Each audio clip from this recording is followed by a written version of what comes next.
Sobat muda, Kota Bogor di Jawa Barat menyimpan kekayaan sejarah yang tak ternilai.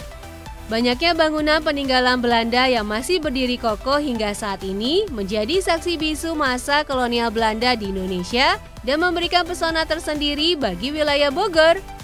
Mulai dari Istana Bogor yang megah, Kebun Raya Bogor yang asri, hingga Museum Munasain yang menyimpan koleksi flora dan rempah Indonesia yang luar biasa. Semua peninggalan ini mencerminkan arsitektur, teknologi, dan budaya Belanda di masa lampau. Tidak hanya itu, ternyata di wilayah Bogor juga terdapat sebuah komplek pemakaman peninggalan keluarga Belanda tersohor yang tinggal di wilayah Bogor kala itu, yaitu Mausoleum van Mottmann. Nah, kali ini tim Indonesia akan mengajak kalian untuk berkunjung ke komplek pemakaman keluarga van Mottmann. Let's go sobat muda! Berada di atas lahan seluas 600 meter persegi, bangunan gagah berwarna putih kusam, beratap kubah tinggi, tampak menjulang berdiri di antara rimbunnya pepohonan dan asrinya taman. Pada halaman di sekeliling bangunan tersebut, berdiri sejumlah pilar monumen makam. Inilah sepenggal kesan sesaat yang terlihat mata tim Indonesia di komplek makam pilar keluarga van Mottmann, atau yang juga dikenal dengan Mausoleum van Mottmann yang berlokasi di Kampung Pilar Louis Sadeng, Kabupaten Bogor, Jawa Barat. Mausoleum merupakan bangunan berbentuk monumen yang digunakan sebagai makam atau kuburan untuk menyimpan jasad atau abu dari orang yang telah meninggal. Berdiri pada abad ke-18, terdapat 33 makam di tempat ini. Ya, pada halaman depan menuju bangunan makam, terdapat sejumlah bangunan bata berbentuk segi empat dengan ukuran yang berbeda-beda. Bangunan bata tersebut merupakan nisan makam anggota keluarga van Mottmann lainnya. Di sini terdapat kurang lebih 12 makam yang masih bisa diidentifikasi dari sisa-sisa bangunan nisan. 2 diantaranya hanya ditandai dengan susunan batu bata dan batu alam seperti makam biasa.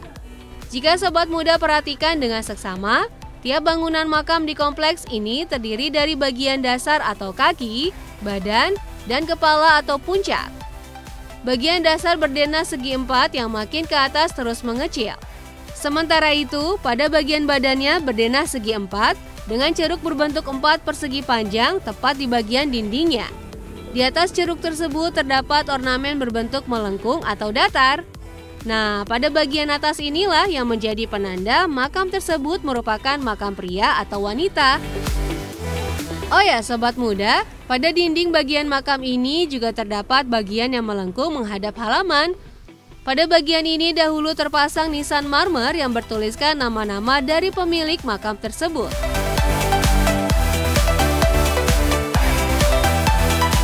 Menuju ke bagian utama makam, pada bagian atas bangunan mausoleum, tertera nama Van P.R. van Mottmann yang merupakan marga dari tuan tanah tersohor di Buitenzorg. Nama marga keluarga ini berasal dari negara Belanda. Kala itu, ia datang ke Indonesia untuk mencoba peruntungan dengan bergabung dengan VOC dan bekerja sebagai administrator gudang VOC. Kita lanjut masuk ke bagian dalam bangunan makam utama. Di sini, kalian akan disambut dengan dinding yang berplester dengan cat berwarna hitam pada dinding bagian bawah, sedangkan dinding atasnya dicat warna putih. Di antara cat warna hitam dan putih tersebut, terdapat ornamen berupa hiasan geometris seperti gaya Art Nouveau, yaitu gaya seni, arsitektur, dan seni terapan internasional yang terinspirasi dari bentuk-bentuk alami seperti lekukan tanaman dan bunga yang berliku-liku.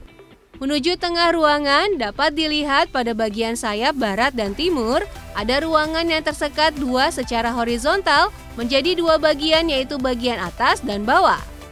Keduanya memiliki bentuk 4 persegi panjang dengan sekat beton setebal 13 cm. Disinilah dahulu jenazah keluarga van Mottmann dimakamkan dengan pembatas sebuah kaca tebal. Uniknya, bangunan ini bergaya neoklasik yang dipercaya merupakan tiruan dari Katedral Santo Petrus di Roma, Italia. Namun sayangnya, sobat muda, pada masa pendudukan Jepang ke Indonesia sekitar tahun 1942,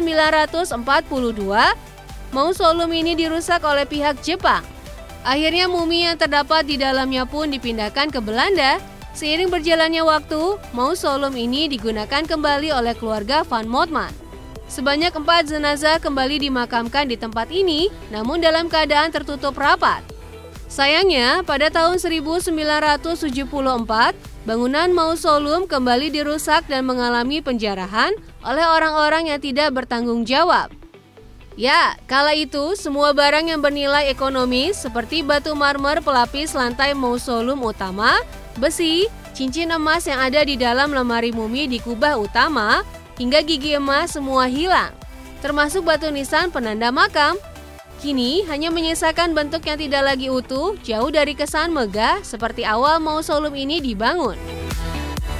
Nah, jika sobat muda tertarik berkunjung ke Mausoleum Van Mottman untuk melihat langsung kondisi komplek pemakaman keluarga ini sambil belajar sejarah, kalian dapat langsung datang ke lokasi ini ya.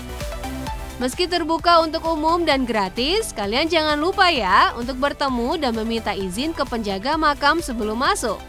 Mengingat situs ini telah ditetapkan sebagai cagar budaya dan telah diurus oleh Usu Sumarna dan keluarganya secara turun-temurun. Tidak hanya itu, pastikan tetap patuhi segala aturan yang ada di lokasi ini.